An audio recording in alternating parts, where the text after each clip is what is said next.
Hi everyone, same dum biryani taste ಇರೋ ಹಾಗೆ egg ಬಿರಿಯಾನಿನ ಸಖತ್ ಟೇಸ್ಟಿಯಾಗಿ ಹೇಗೆ ಮಾಡೋದು ಅಂತ ನೋಡೋಣ.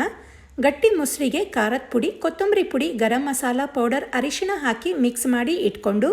ಒಂದು ಪ್ಯಾನ್ನಲ್ಲಿ ಎಣ್ಣೆ ಕಾಯಿಸಿ ಖಾರದ ಪುಡಿ, ಉಪ್ಪು, ಅರಿಶಿಣ ಹಾಕಿ ಮಿಕ್ಸ್ ಮಾಡಿ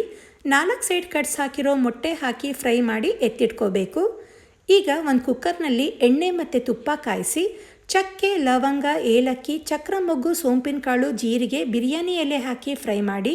ತೆಳುವಾಗಿ ಹೆಚ್ಕೊಂಡ ಈರುಳ್ಳಿ ಹಾಕಿ ಪೂರ್ತಿ ಬ್ರೌನ್ ಆದಮೇಲೆ ಸ್ವಲ್ಪ ಈರುಳ್ಳಿ ಎತ್ತಿಟ್ಟು ಹಸಿಮೆಣಸು, ಶುಂಠಿ, ಬೆಳ್ಳುಳ್ಳಿ ಪೇಸ್ಟ್ ಹಾಕಿ ಫ್ರೈ ಮಾಡಿ ಟೊಮ್ಯಾಟೊ, ರುಚಿಗೆ ತಕ್ಕಷ್ಟು ಉಪ್ಪು ಹಾಕಿ ಟೊಮೆಟೊ ಸಾಫ್ಟ್ ಆದಮೇಲೆ ಮೊಸರಿನ ಮಿಕ್ಸ್ಚರ್ ಹಾಕಿ ಚೆನ್ನಾಗಿ ಬೇಯಿಸಿ ಹೆಚ್ಕೊಂಡ ಪುದೀನ, ಕೊತ್ತಂಬರಿ ಸೊಪ್ಪು ಹಾಕಿ ಫ್ರೈ ಮಾಡಿ ನೆನೆಸಿಟ್ಟ ಅಕ್ಕಿ ಹಾಕಿ ಮಿಕ್ಸ್ ಮಾಡಿ ಬಿಸಿ ನೀರು ಹಾಕಿ ಒಂದ್ಸಲಿ ಮಿಕ್ಸ್ ಮಾಡಿ ಫ್ರೈ ಮಾಡಿಕೊಂಡ ಮೊಟ್ಟೆ ಮತ್ತು ಈರುಳ್ಳಿ, ಕೊತ್ತಂಬರಿ ಸೊಪ್ಪು ಹಾಕಿ 1 ವಿಷಲ್ ಕೂಗಿಸ್ಕೊಂಡ್ರೆ ಎಗ್ ಬಿರಿಯಾನಿ ರೆಡಿ.